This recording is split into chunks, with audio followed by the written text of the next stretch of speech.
Olá, sou o professor Flávio Campelini. Vamos ver propriedades e curvas características dos motores. Parte 1.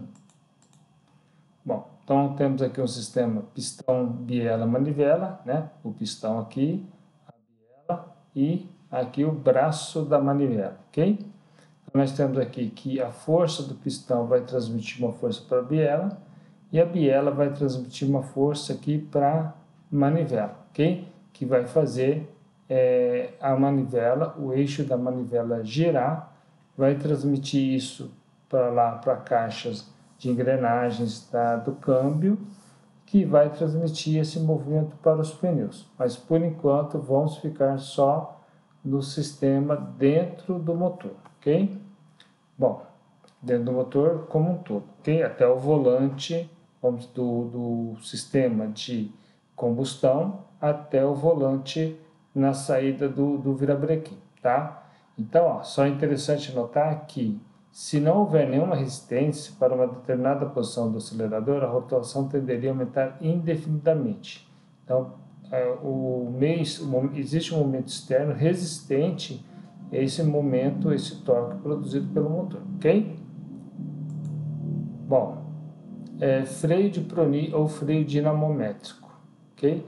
Então, nós temos aqui como se fosse um motor girando, então se aplica um freio, tá? Então vai ter uma força que vai tender a parar esse movimento do motor, tá? E esse momento é a força que é feita vezes o braço da alavanca, tá? Bom, então, ó, é formado por um simples, o freio de Prony é formado por um simples tambor metálico, frenado por sapatas. Sua regulagem é delicada, varia constantemente e o aquecimento das sapatas necessita de uma refrigeração contínua e desagradável para os operadores. Este freio é utilizado apenas para testes de baixa potência. Bom, então temos aqui, né, que o torque é a força de atrito vezes o raio, que vai ser igual à força que é aplicada para frear, vezes o braço da alavanca. A potência é a velocidade angular vezes o torque, ou é 2π vezes a rotação vezes o torque, ok? Esse aqui são as unidades para já obter a potência em cavalo, com a rotação em RPM e o torque em quilograma-força vezes metro, ou para obter a potência em HP, ok? Então aí nós temos alguns detalhes aqui das escalações, ok? Mas é bem tranquilo. Bom, aqui tem a definição de potência mecânica, tá? Conhecido como potência ideal, que é exatamente a 450 libras-pé por segundo, que é aproximadamente equivalente a 745,7 watts, tá? Esse aí é o HP. E a potência métrica tá aqui, ó, no HP, 745,7 watts. E a potência métrica de 75 kgfm por segundo é aproximadamente equivalente a 735,5 watts, ou 98,6 de uma potência mecânica imperial. Então, 1 cavalo vapor é 735,5 watts, ou um HP é igual a 1,014 cavalo vapor, ok? Bom, vamos supor aí que o dinamômetro possua o braço 0,7162 metros. Para se obter a potência em cavalo com Nrpm e a força em quilograma-força, nós temos essas relações aqui, tá? Que vai ser a rotação vezes a força dividido por 1000, ok? E aqui estão as unidades. No Sistema Internacional de Unidades, a potência é 2π vezes N vezes F vezes B.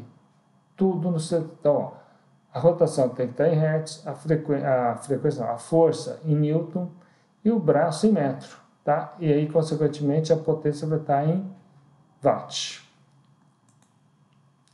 E aqui nós temos o dinamômetro, um freio de Prony, tá? O dinamômetro, e aqui um tacômetro para medir a rotação, ok? Bom, o dinamômetro hidráulico é um outro tipo de dinamômetro para medir a potência de um motor, tá? Ele utiliza o atrito desalhante da água contra a carcaça como frenagem, é composto por uma turbina que gira no cárter vedado, munido de chicanas internas e ligados aos contrapesos, que faz a frenagem do motor. Sob o efeito da turbina, a água atua sobre o cárter e tende a acioná-lo. Tá? Varia-se a eficácia da frenagem, modificando as possibilidades de reação da água sobre as chicanas do cárter. Ok? Então está aqui. Tá? Então aqui as chicanas estão aí dentro, acopla o motor nesse dinamômetro hidráulico para poder medir a potência dele. E aqui nós temos a entrada da água é aqui, tá? Vai passar por um duto de alimentação, ok? E nós temos aí aqui está o eixo onde é acoplado o motor, tá? O eixo principal, ok? Aí a saída da água vai sair por aqui. Então, a água vai passar em volta desse eixo, tá? O eixo vai estar girando, então a água que está aqui dentro tende a parar esse eixo aqui, ok? Aqui, uma instalação típica de um dinamômetro hidráulico. Desse lado de cá está o dinamômetro e aqui, desse lado esquerdo, está o motor, ok? Aqui, o exemplo de aplicação de dinamômetro hidráulico para o motor. Esse aqui é um grande motor diesel, tá? E do lado de cá está o dinamômetro. Esse aqui em verde e azul está o motor diesel. Bom, dinamômetro de correntes parasita ou de correntes de Foucault, tá? O freio, a corrente Foucault, é constituído por dois discos de função girando na frente das extremidades de potentes eletroímãs. Esses últimos são solidários a uma estrutura móvel, cujo deslocamento é controlado por um dispositivo de mola balanceada. O motor aciona os dois discos, excitando os eletroímãs, obtendo-se um fluxo magnético fixo, que cria nos discos de rotação importantes correntes elétricas, chamadas correntes de Foucault, ou correntes parasitas. A reação dessas correntes tem por efeito a frear a rotação dos discos, provocando uma atração dos eletroímãs. Variando a intensidade da corrente, varia-se a eficácia da frenagem. O regime do motor e o esforço, o torque, registrado pela mola, permitirão calcular a potência fornecida pelo motor. Tá? Então, isso aqui é o princípio. Tá? Aqui você tem um reostato, a resistência, a bateria, tem um peso, esse disco começa a girar, esses eletroímãs vão tentar fazer uma força contrária. Ok? Tá? Frenar. Mesma coisa aqui, tá? A geração das correntes de Foucault devido à variação do campo magnético em uma determinada área do rotor. Os ímãs equivalentes formados no disco. Então, aqui, tá? O disco gira nesse sentido aqui e as forças tendem a agir do outro lado. Aqui o dinamômetro de correntes parasitas, tá? O motor está desse lado e aqui está o dinamômetro de correntes parasitas, tá? Aqui estão as bobinas, né, os eletroímãs que geram os campos magnéticos. E aqui o dinamômetro de correntes parasitas, ok? Aqui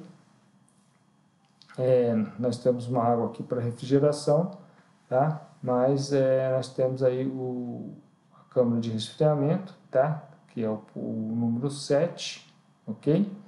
E o rotor gira aqui dentro desse dinamômetro aí. Dinamômetro elétrico. O freio elétrico é constituído por um simples dínamo fixado a uma estrutura rígida, mede-se a tensão e a corrente produzida, em seguida tem-se a potência em kW.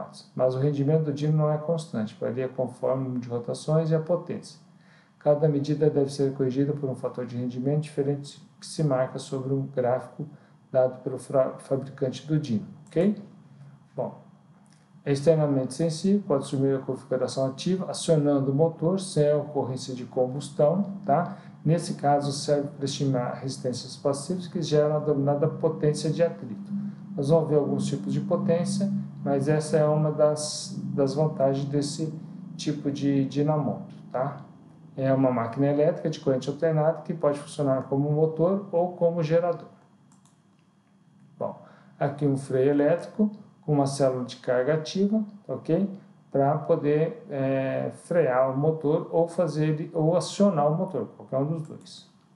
Tá? Aqui é uma instalação típica, né? Nós temos aqui o motor, a parte do teste e aquisição de dados.